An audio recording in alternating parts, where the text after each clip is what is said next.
John, Yes? you sound a little weird today. No, this is what I always sound like. I never noticed that you sound like a, middle-aged, quite attractive, funny Englishman. I always thought you were just, an American guy. Well, actually, funny you say that. My dad is British, I believe. Do you maybe not remember anymore, you imposter? Wait a minute. There's two Johns. I am so confused. It was a big ruse. Which of you is John? Me. That's going to be me, because I got here first. Oh. So today we've got John Perkis, and of course I'm John Cox, and of course that scruffy guy over there is Efka, and we have a guest, and this is episode 10, and it's kind of bringing us back to our almost roots, right? Yeah. Yeah. We're getting the band back together. It's true, because most people don't realize this, but we almost all three of us did this podcast together. In fact, I did a little bit of research before we did this podcast. I dug up through our thousands of Twitter lines of our little private message thing to find how this started. And it was just one day in August of last year when Efka said, "Hey, we should do a podcast." And over the course of like 5 months, we came up with the dumbest names. It was like we wanted to do a podcast, but the hardest thing about making a podcast was coming up with a name, right?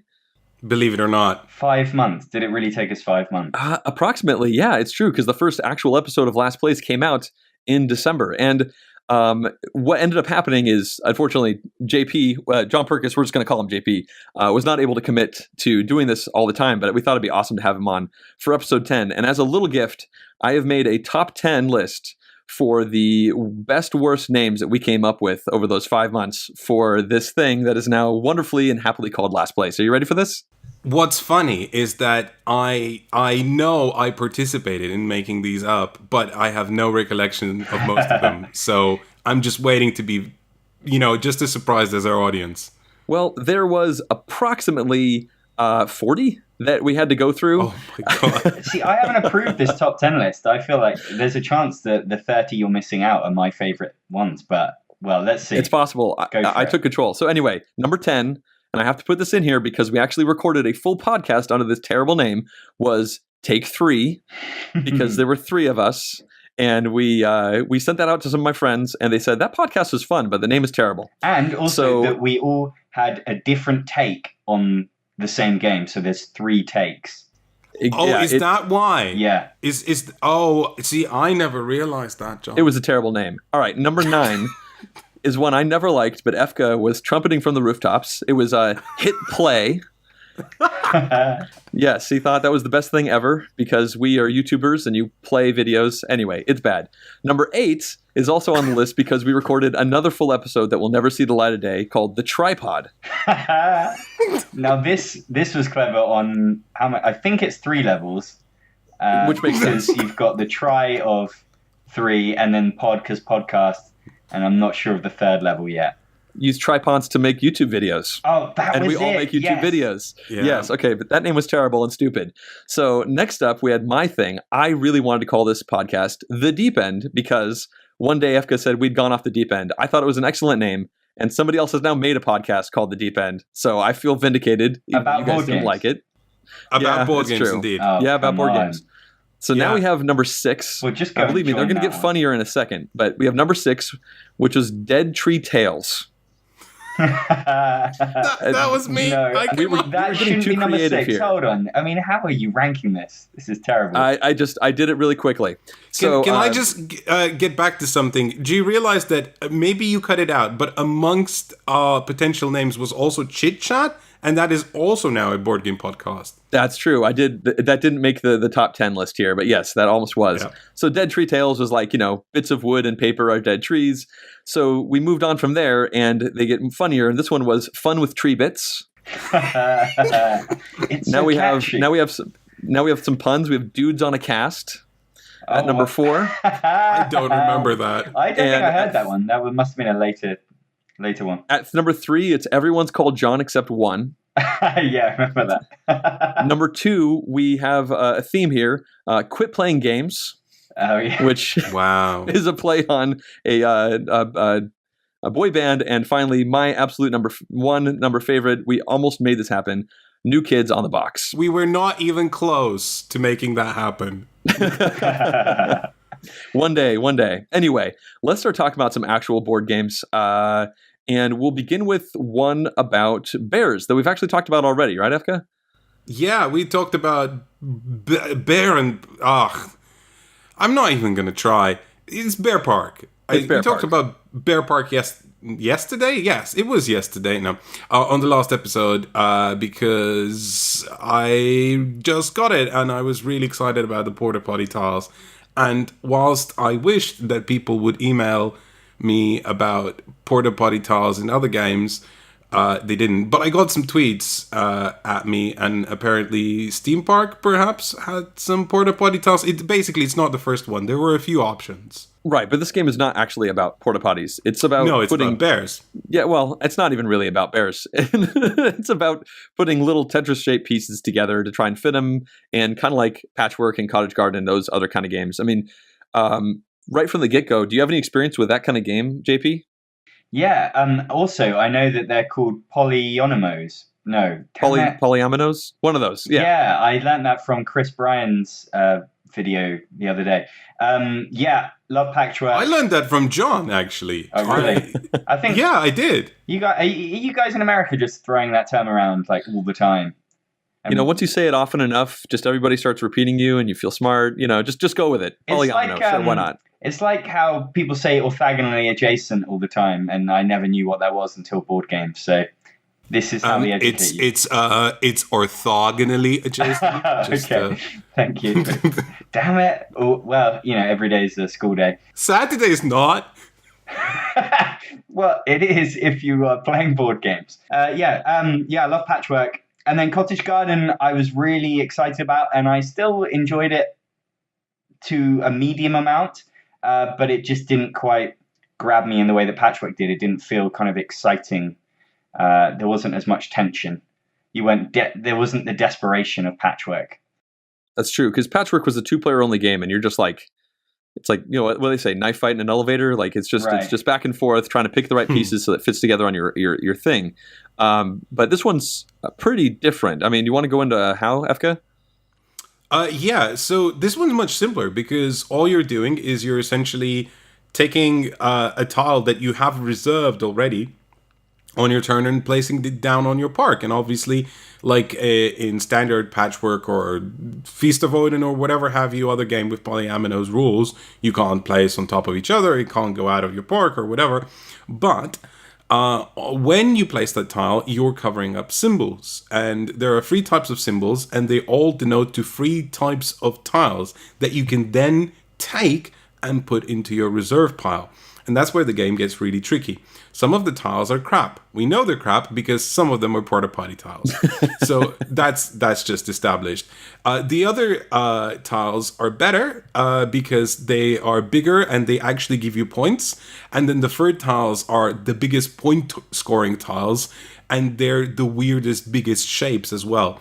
But at the same time, there's also only ever one of them, and there's a bunch of like different shapes. And once somebody grabs a specific one, it's gone. So you might be playing a game where you're really trying to kind of nab that specific tile because it'll fill in all the slots perfectly where you have gaps, but then you have to get there in time as well to pick it up. So every time you're placing a tile, there's actually a surprising amount of things going on because you're trying to evaluate, what shape do I need exactly to make sure that it fits, and B, that it covers up the symbols that I wanted to cover up as well. So that's the first layer of Barrenpark. But Barrenpark has, for a very simple game that you could teach to your grandma, I taught it to my mom who's nearly 70, and she was perfectly fine with it.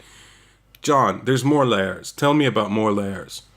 Well, I mean, you already talked about the racing that's going on, trying to race towards the tiles, but there's also objectives that are different every game that you're racing towards. I mean, it was a very easy game to get into. I played it once. I actually just bought a copy last night at my local board game cafe because I couldn't find it anywhere else. And it looks interesting enough. And I found, it's funny, this game is actually a pain to set up.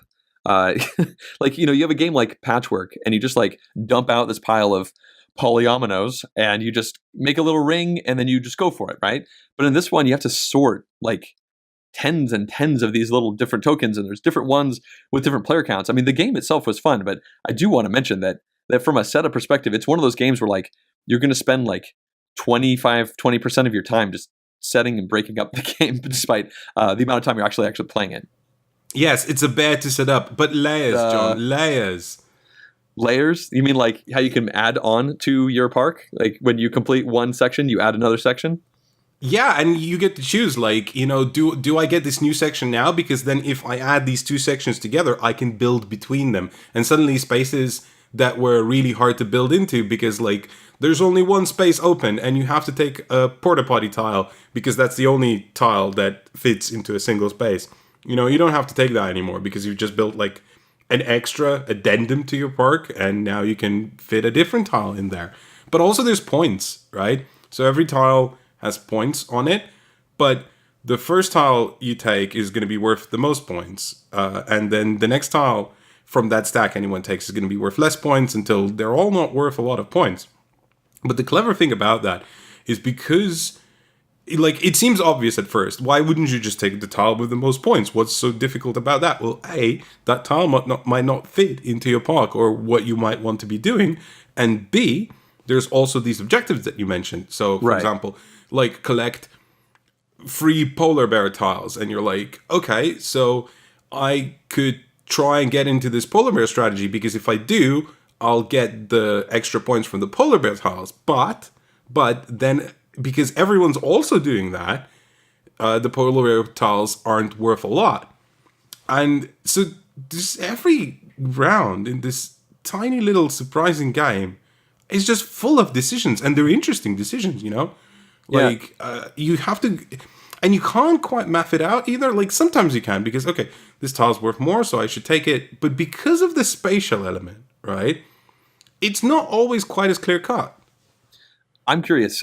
So I've played it. You've played it a couple times. JP has not played it. Just from hearing all this, how does this make you feel, JP? Like, do you want to try this one, or do you feel like it's different enough just from hearing about it? Yeah, I do really want to try it.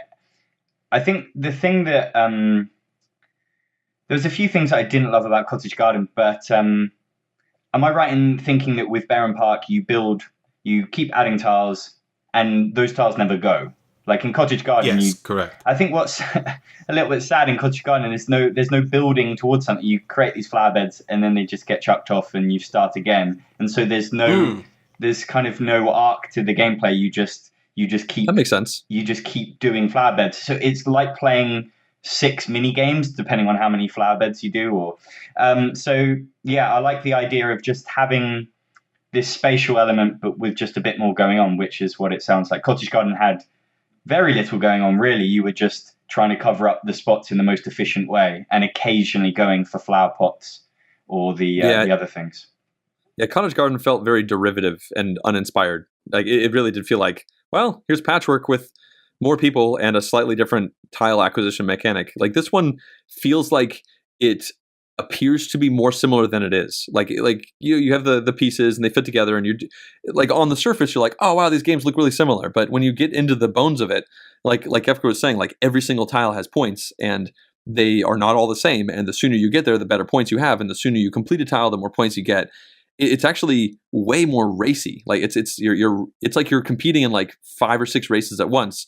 And you're like, well, I can't win every race, so I'm just going to try and win slightly more races than my opponents, which differentiates it for sure. And in Cottage Garden's defense, I have to say that what it did that none of the other games did was that it had that tactical element of, if I take this tile now, like, what other spaces am I leaving open for myself and for the other players, right? Yeah. And that was, for me, the only kind of interesting part of Cottage Garden. But the amount of kind of tedious stuff you had to do around that puzzle didn't feel like it was worth enough an investment. And actually, the spatial puzzle, for me, was never quite as interesting in Cottage Garden because all the pieces were so unique and so differently shaped that oftentimes I felt frustrated because sometimes you just build yourself into a corner and you think, this is just tedious now. You never get that in Barrenpark. Yeah. In Cottage Garden, you're like, there's one piece that'll fit, and I'm never going to get there.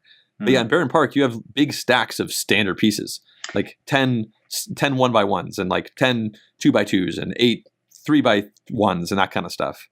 Yeah, I mean, that's actually one point that where I've looked at Barrenpark and thought that it was perhaps less appealing to me, just because the pieces seemed a little bit too boringly formed or shaped. And I hadn't really thought about it for what you're saying with Cottage Garden, that it never was an issue for me, but it just feels like if you're playing a game with weird Tetris-shaped pieces, you want them to be quite unique, and Patchwork has some kind of unique shapes, and I just maybe I'm wrong because I haven't seen all the pieces, but at Barrenpark they're a little bit more standard. You're not wrong, because I know exactly what you mean. I felt like that as well. At first I was like, a lot of these pieces seem very boring because like there's just stacks of the same thing, but then there are those unique pieces, and the clever thing that happens in Barrenpark is that because you have these boring pieces, right? The pieces that are unique feel a lot more special when you acquire them, right?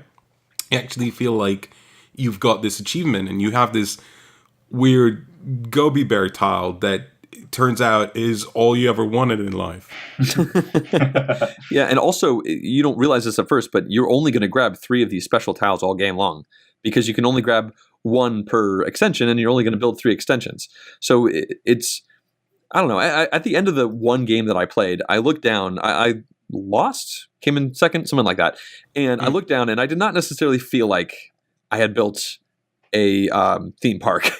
No, like from a thematic connection, like the pieces are cute and whatnot. Like in Patchwork, it was like, it's a really crazy quilt that maybe someone on drugs made, but it kind of looks like a quilt. And in Cottage Garden, you're like, well, it's an odd flower bed, but I could see that. And here, you're just like, wait, what? There's like a river rafting ride going right into the polar bear exhibit? That doesn't make any sense. Those people are going to die. Yeah, it is adorable though. And there's one criticism that I kind of want to touch on Barrenpark before we leave the bears be. Because bees make honey and bears like honey. That's just stop digging. Anyway. So the one thing that kind of bothered me is because everything is so fair, right? There's points everywhere and there's multiple different races, right? It feels like the game is a little bit scripted in that everyone's going to get points and you're going to be very close no matter what you do. And that's nice in a way because it's a light game and it lets everyone feel like they are participating, which I wholeheartedly approve of. But I can see that some people will be put off by just maybe how not necessarily very competitive it feels because you're in the game no matter what. Yep. Good point. Yeah, Cottage Garden had that feel as well. Whereas Patchwork, I think you really can. Well, I've seen wildly different scores. Oh, yeah. Yeah, lots. You can definitely have blowouts in that game.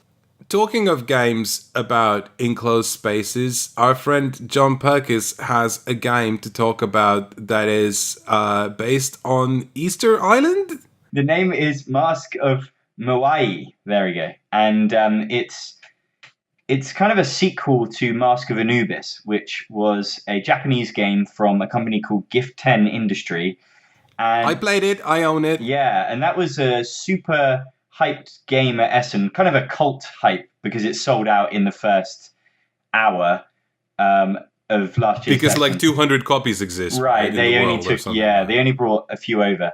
And Mask of Anubis is a VR game where you are wearing a headset just made out of cardboard and you slot your phone into it and you take it in turns to go into a temple and you're moving your head around so it tracks your movement and you're just kind of looking around in this temple and you're shouting to your teammates what is there, what you can see. And you're seeing things it all comes flooding back right now because I remember that we played this together. Yeah, we did. And a guy that didn't like it at all, but we had a great time. Yeah. And so you're shouting out statues and paintings and all this different stuff you're trying to see. And the other players are trying to use the pieces of the game to track what you're saying, because when you take the headset off, you're no longer allowed to move the pieces. You're no longer allowed to help them. So it's kind of like a perfect team building exercise because it's all about communication. And then you each take a turn wearing the VR headset. And then at the end of the game, the idea is that you've built a maze with these tiles that this character is going to walk through. And if you've perfectly mapped out the maze, then you will succeed. And if you haven't, you won't. So it's a cooperative game.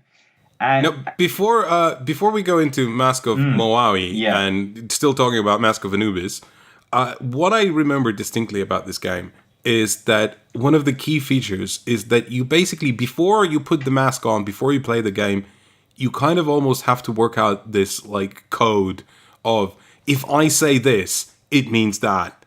And, you know, if I say nipple, it means this, you know, weirdly shaped black piece that's almost rubbery. And you should know, if I say nipple, I mean that one, you know. And if I say triple nipple, then, you know, that's the one that looks like it, but with 3 bits on it. So I actually have a different take on it, which is that I like to send people in kind of cold and then see what happens, because I think you're horrible. Some of the joy of it is to see how people describe it, because it's a fairly loose game. You know, I never really like to describe things as activities. I think a game can be anything, but there isn't. The win condition is just that you complete this map. The rules are very hard to understand, partly because they're a poor translation. And so a big part of what you're doing is that communication. And so I just feel like going in with pre-planned things slightly hinders that. And it's interesting because the new game, Mask of Moai, actually does something to challenge that that idea even more, because it forces you, it gives you pieces that you don't know will be there. Oh, okay. Yeah. So one of the most exciting things about Mask of Moai for me is that it comes with a tub of Play-Doh or plasticine, or well, it's definitely Play-Doh. I don't know if what you guys call that in America. Oh my god! Yeah. Like putty. Sure, I think I know what you mean. Yeah. Putty. Sure. Yeah, and so so when you come out of the VR headset, you have to use this Play-Doh to mold the creature that you've just seen. And every time you play the game, as far as I understand it, the creature's going to look a little bit different. So you'll never get used to it. And there's more than one creature in the world that you're in any one game. So that's why you need this Play-Doh, because you have to distinguish between the different creatures. Are you still in a maze, and the maze also has Play-Doh creatures? Yeah. Like how similar is it mechanically to the original one? I haven't played. It's pretty similar. Of these, but so it's fairly similar. It's really just an advancement of the ideas, and they've kind of improved it in a number of different ways. It is still just a maze. Instead of using square tiles, they now use hexes, and that makes it a little bit more complicated theoretically, because there's 6 walls that you have to be kind of mapping out and stuff, and the way the tiles connect is interesting. But there's rules to that actually help you. So yeah, it's very similar, and then ultimately the character is still the same thing, where you're going to be guiding a character. Once you've created the map, the character has to get to the end point, and if you created the map correctly, then you succeed. And yeah, so these characters are dotted around, and you have to know which one, because this is the thing that I perhaps didn't describe properly before, is that you are seeing it, each player is seeing it from different angles. And so you're creating the map, and you're trying to, so you're all put into the maze at a different point. And so you have big arguments about whether you'll end up at the end of the game, you'll realize that you were both on the same corridor at different ends. Yes. And you have these you're like, there was definitely a painting there. Like, how can you not have seen that? And they're like, well, maybe we weren't on the same corridor. And everyone else is like, guys, you were clearly on the same corridor. And yeah, people will argue black is white that, so that's, you know, some of the fun of the game. And Mask of Moai just makes it a bit more interesting. You've got to create these creatures. Having the 6 walls is interesting. There's also 2 levels. So there's a 3D element to the tiles that you use. They're 3D hexes. And you're either below the water or above the water, and you can jump up. You literally physically jump with the headset, and that takes you either below level or above level. Wow. And so that's just another aspect of the game to make it like a little bit more interesting. You are blowing my mind. Like, I've played Mask of Anubis, but like all the things you're describing. Let's start. Let's start with the fact that there's hexagons, right? So the one simple thing about Mask of Anubis was that we can all work out, forward, backwards, left, right.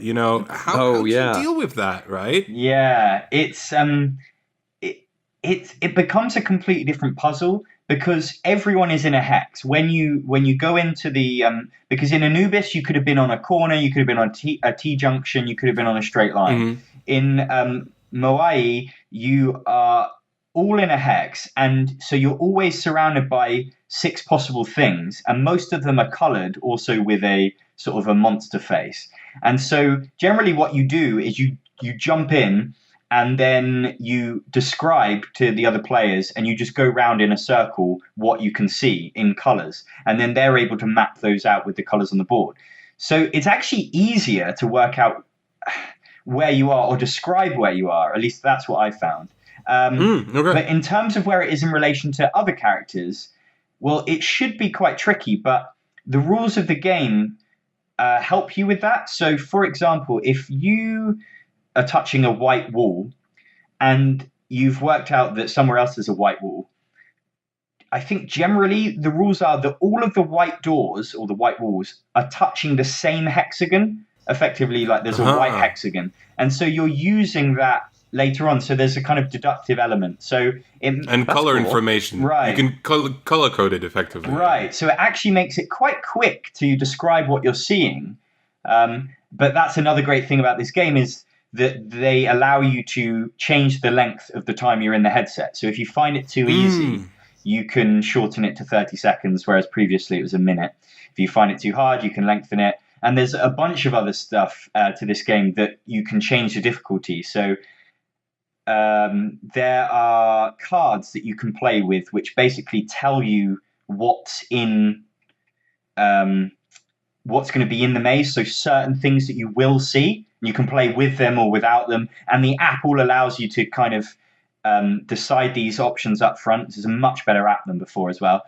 And the other thing is it's got some cards I haven't tried yet. There's these cards, and they give you different ways to play the game. So if you get too used to describing the colors, they tell you the card might say, in this game, you have to describe the walls as if they are feelings, or something like that. I can't remember. So it's kind of like a party game. It's almost like a curse that you might get in Escape Curse of the Temple, or one of these kind of...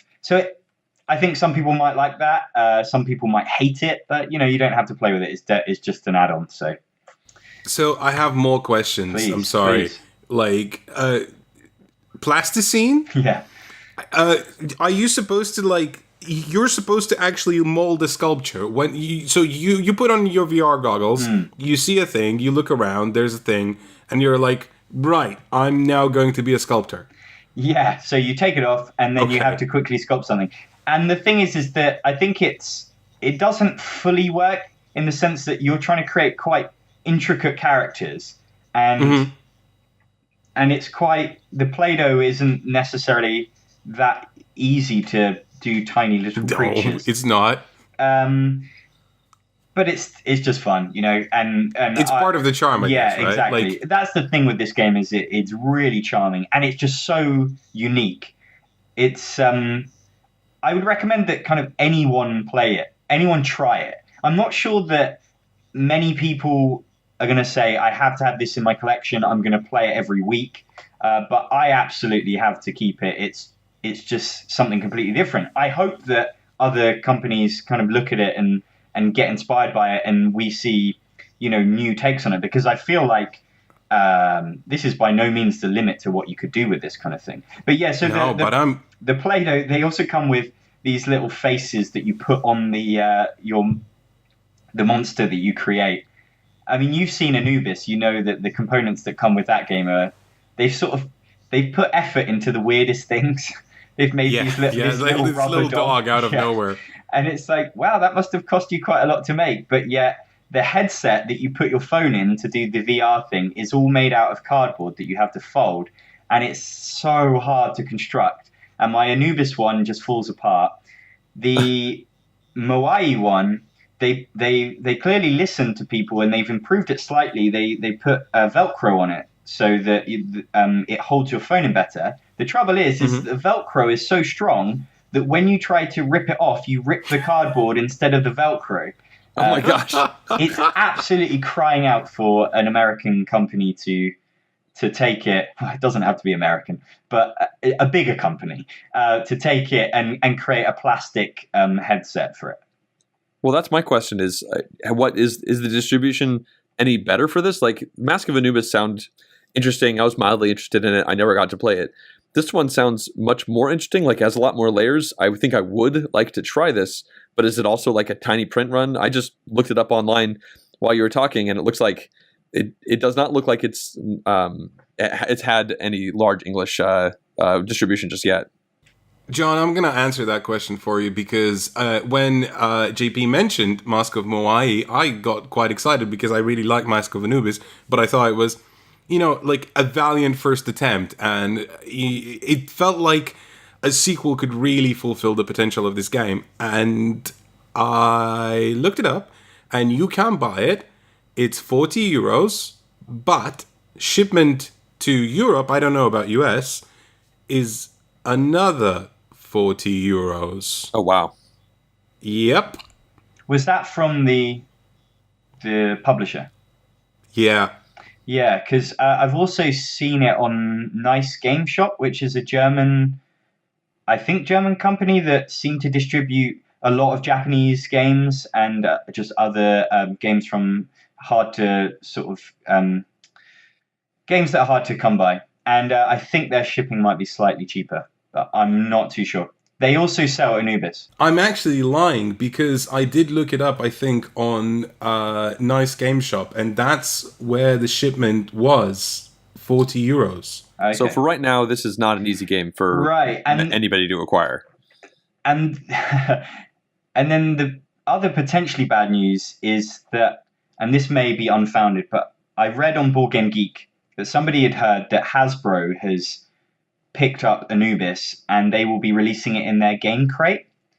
So I don't know if that means it will be exclusive to that, which means it doesn't make it any harder to get hold of if you don't want to be part of their subscription service.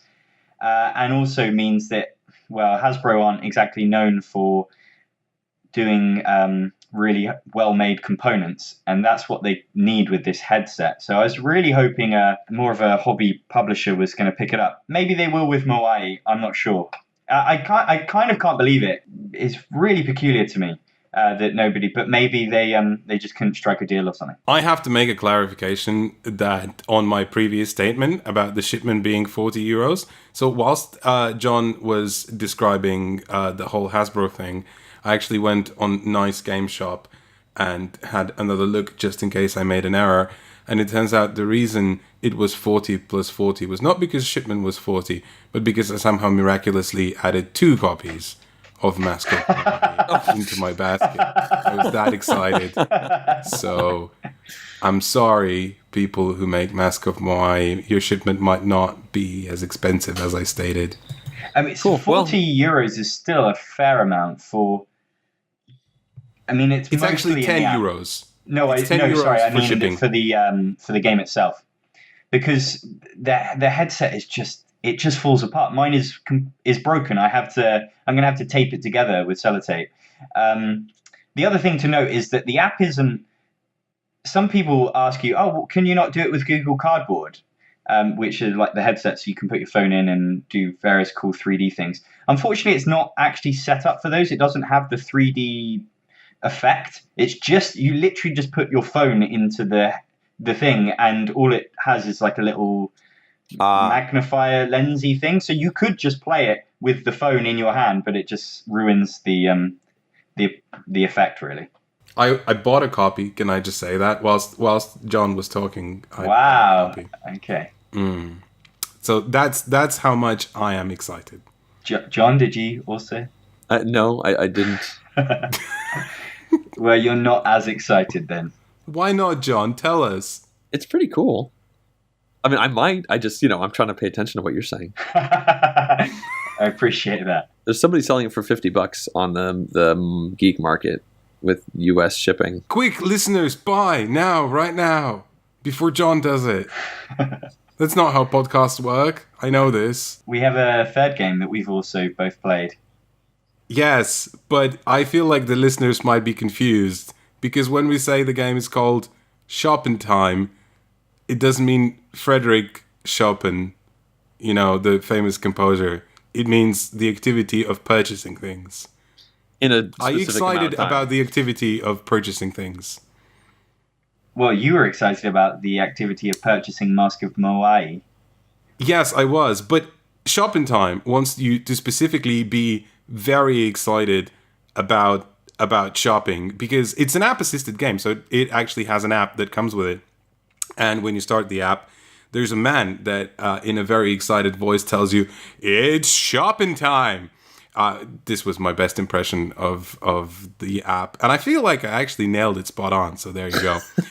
It sounds a bit like Eric Summer. I'm not sure if it is. Maybe it is. If Eric Summer is somehow listening to this, please let us know if you did the voiceover for Shopping Time. But Shopping Time is a game that comes from Daryl Andrews, and it's not actually been released yet. So we're talking about hot, unreleased games. And it's a kooky game. It asks you to guess prices of things that are on cards that you draft in real time.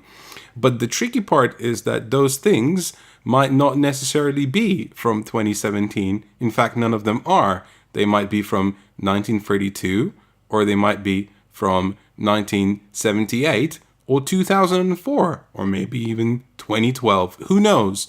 But when you get a card of 4 pounds of lamb chops from 1954, you have to very quickly, because again, this is a real-time drafting game, estimate what the value of those lamb chops might be, because all of you at the same time are trying to hit a target number of items in terms of price and how much they cost. So the app might tell you you're all trying to get $12.68. So you're trying to get as close to $12.68, but not over it. Because if you go over, bad things happen.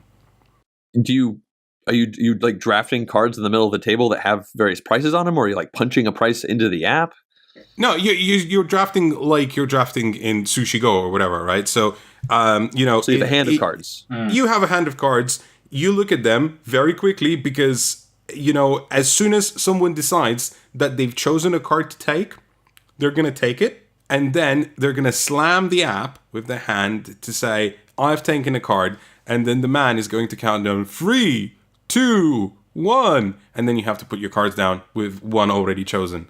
And that's where the speed element comes in. In reality, a drafting round happens in about 5 seconds because, you take about 2 seconds. Someone will take about 2 seconds to go at the cards and go, I want like this tree house from 1927 and just slam it down and then press the app button and then you'll have 3 seconds to choose.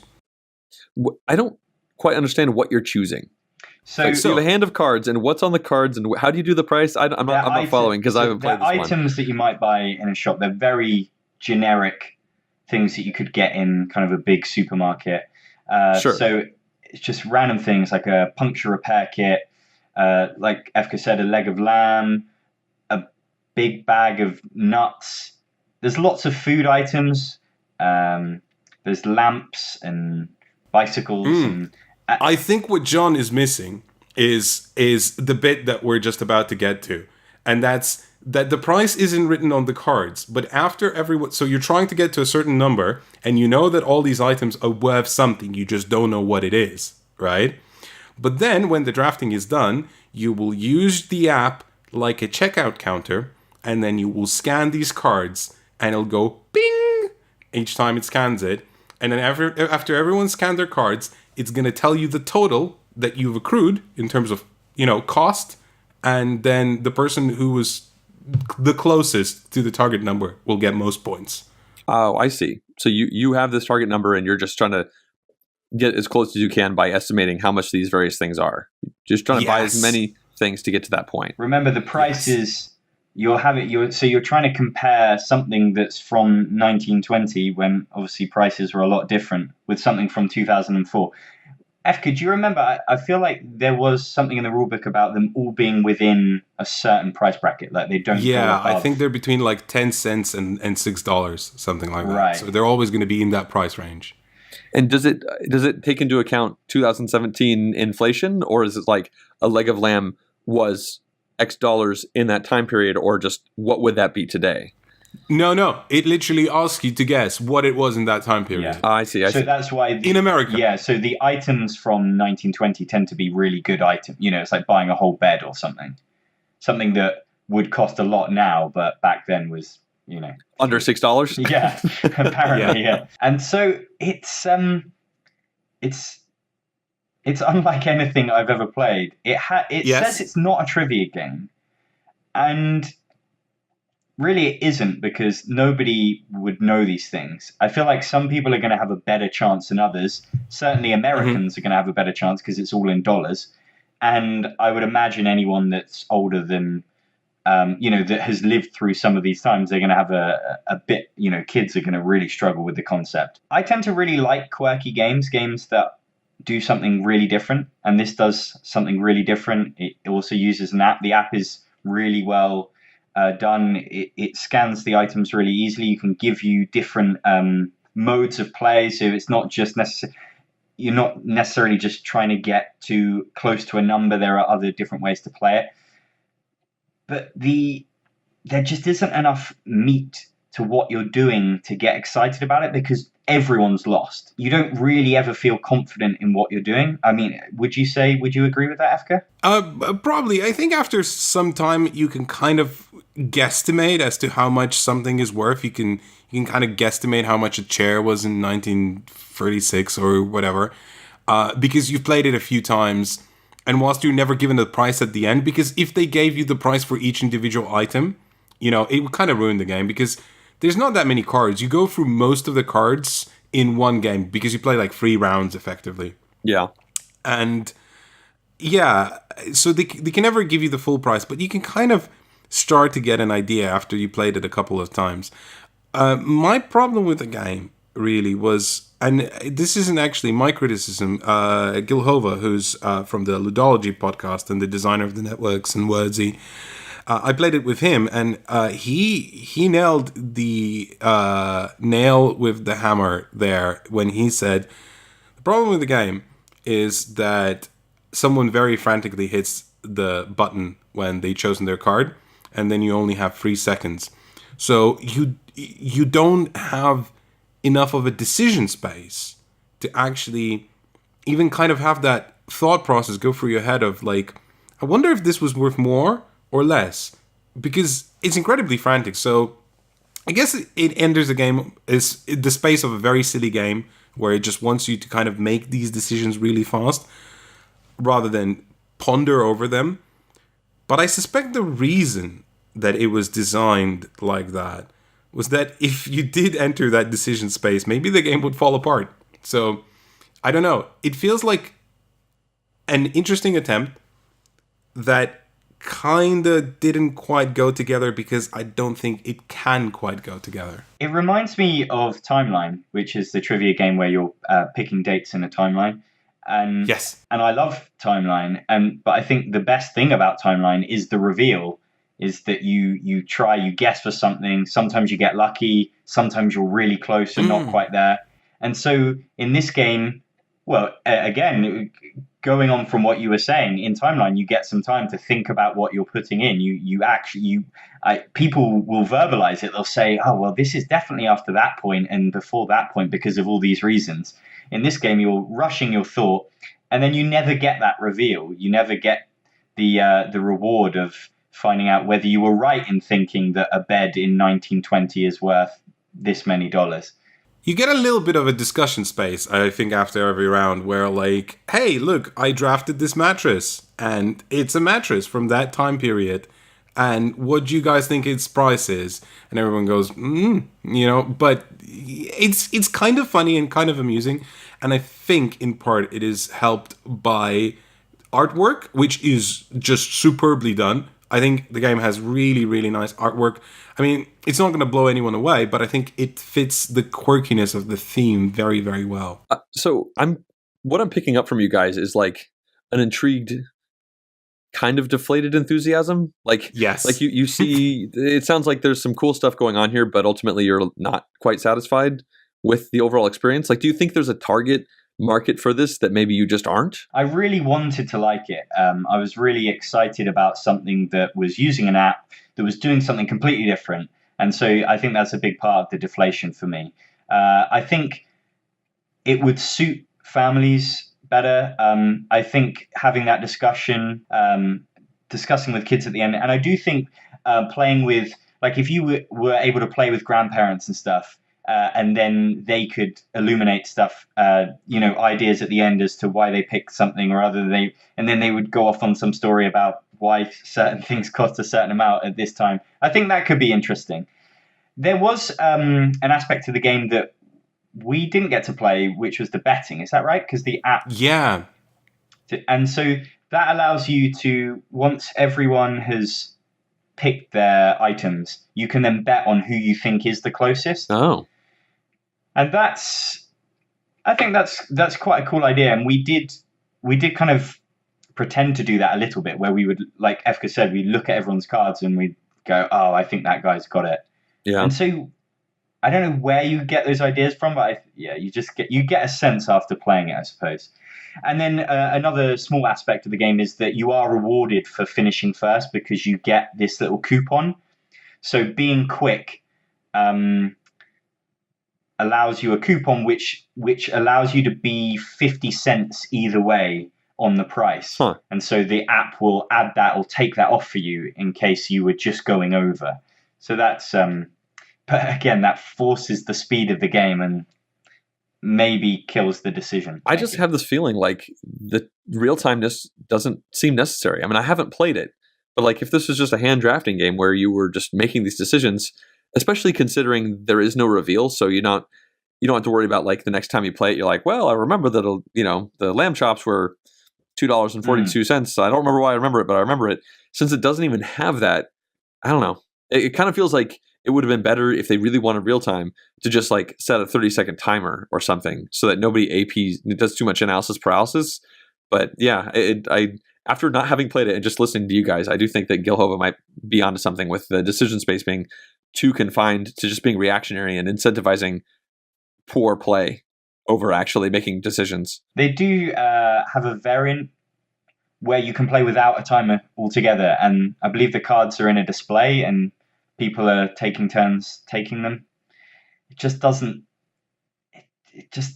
sound that appealing to me because of the fact that you never find out what the truth is. So that really bothers you, doesn't it? Yeah. Only because there's nothing else, I don't know what I need something to grasp onto. That's what I feel. I think the greatest feeling I have with this game is that I just got nothing to kind of cling onto to go, that's why I want to play it again. JP, I just want to go back a little bit to you playing this game with your grandparents. So in Magic the Gathering drafting, there's this like colloquialism called windmill slamming, when you see a card that was passed to you that is so good that you don't even have to think. You just take it and slam it down on the table and pass it along. So I think I just want to see grandparents do some windmill slamming. It's a thing I would like. Well, guys, I think we have reached the time to talk about some mail. We've got one email in over the last few weeks, and it's actually really well timed to have you on here, JP. So this one came to us from Chris Capewell, and long story short, he's wondering, do we get given games for free as a reviewer / creator? And does this stop us from needing to purchase stuff for ourselves? Like, his context is he spends a lot of money on games, and he's also thinking about potentially getting into media creation. He talks about our microphones and whatnot. And part of his incentivization, it appears, is potentially getting free games. And just wants to know what our perspective is on that. And I could say that for me, I mean, I've been doing this for a little over 3 years, and I do get a reasonable amount of review copies of games, but I also still buy games a lot. I mean, I used to spend my Christmas bonus every year by about March or April on board games, and now it usually makes it into September, October, November, because I am just getting a lot more games that I don't have to necessarily pay for. But my YouTube channel only has 11,000 subscribers. Actually, all of us have a YouTube channel within about 11,000 subscribers. So what's your guys' perspective? I guess the one thing I would suggest is don't become a board game reviewer because you're going to get free games, but do it because you actually want to do it. Because here's the thing. Yes, you do start at some point getting free games. I would wholeheartedly recommend to not just start, a blog or a YouTube channel or a podcast and start emailing publishers and saying, give me a thing, because they won't, and you'll establish some bad relationships that way. But you'll certainly, if you keep doing what you're doing and you're good at it, you'll eventually grow. And once you reach that point, people will want to talk to you and, make relationships and, send you free stuff, which is obviously great. But here's the problem that I definitely suffer from, and I think most reviewers suffer from. I still buy games, even though most games that I have in my collection that I bought, I could have probably asked for as a review copy. But then I enter agreement that basically I am getting this game not to just have and enjoy, but, this is work. I have to, actually put in time and effort and content as well, even though I don't really want to call it content. But, I have to work on it. And whilst I'm not begrudging that at all, I'm just saying that sometimes I just want to buy a game because it's a game and I just want to have it and, have no strings attached to it. Yeah, I think there's a real relief sometimes when I'll buy a game. Maybe I tried to get a review copy and I didn't for whatever reason. And then I buy it and then I don't like it. And then I'm like, oh, that is so great. I can just sell it on and not have to worry about going through. Because I've reviewed games negatively many times, but it's not that much fun. It's way more, depending on the game, but you enjoy it a lot more when you're raving about something you really enjoy. That's why we got into this, was to share the things we love about the hobby, not spend our times complaining about the things we don't like. Yeah. So there's definitely that. And I would just say don't even consider getting into it to get the games, because the amount of work that you have to put in to get to the point where people, probably, I don't think anybody contacted me about sending me a game until about 6 months of making videos. And that's not just 6 months where I was doing, a couple of hours a week. I was putting in days a week and a lot of time. Sorry, John, I just need to put in something into context here. When John says 6 months, right, he means this is a professional comedy writer who understands video editing and stuff like that. And when he started, he was already really good at those things and managed to break through quite quickly in comparison to me and other John. So 6 months might be a timeline. That timeline might also be a lot longer. It's true. That is very true, actually, yeah. The other thing is, the timing they're talking about. I mean, I don't know how much money people make, but we're easily not making minimum wage when you look into the amount of hours combined compared to the amount of money that game might have cost. I mean, when you look into other things, I have a Patreon, so I make some money off of that, and FCO ran a Kickstarter. When you disregard those and just talk about the review copies, this is absolutely not the reason to get into this. I mean, I'll admit, when I first started making videos, it was maybe I'll get some free copies. That'd be cool. But I started making videos because I was bored and I like to talk about games. And so I got out my phone and started making videos. So I think you should definitely have that as a kernel, and getting free games coming on later is a good thing. I mean, I am a little less strict with myself about when I get a review copy. I don't necessarily always review every game I get as a review copy, because when somebody wants to send me a review copy, I always tell them I can't commit to making this because, just time happens. This is a part-time thing for me still. But even at this point, I feel like I still buy a lot of games. And when I'm going to go to Gen Con in Essen later this year, I am, for the first time, going to be actively trying to get a lot of review copies. Like, I'm going to be asking a lot. I'm not used to asking for this stuff. Like, I'd almost rather just pay the money than ask. You know, it kind of feels like an awkward situation, but I'm planning on just walking around in Efka's shadow and using his charisma as a shield. I've done that. In fact, just today, I had to send an email to a publisher who sent me, a Ticket to Ride size box full of really gorgeous miniatures and say, I'm sorry, I can't review a game because it's not quite the right game for us to review. And it doesn't feel good. They were forewarned in advance that if they send me a game that I might not review it. But it's like, yeah, I got this thing and now I feel really bad about it because they actually took the time and effort to send it to me. And now I have to say, I'm sorry, this isn't really, a thing that I can cover because I don't feel like it necessarily is the right fit for our channel. And that's not because I haven't done my research or anything like that. That's because there's things you find out about a game that you could have never realized until you actually sat down and played it. And, it's a very odd mixed bag. But after having said all of that, I would very much want to encourage anyone who's listening and, thinking, I want, despite everything you said, I want to review board games. Go ahead and do it because you clearly have enough passion and dedication to do it and make it good. And that's the other thing I would really recommend. If you're going to do this, don't do it half-heartedly. Just really do it because you want to add something and contribute something. And you have like that fire burning inside of you. You're driven. Please, like, contribute. Give it a shot. Because, we need more of you. Unfortunately, that was the only email we got. So if you have any questions you want us to answer coming up soon, just shoot that over to lastplacepodcast@gmail.com. And I have a question. Oh, wait, but you didn't email it in, so that doesn't count. Can I read it out anyway? Okay, fine.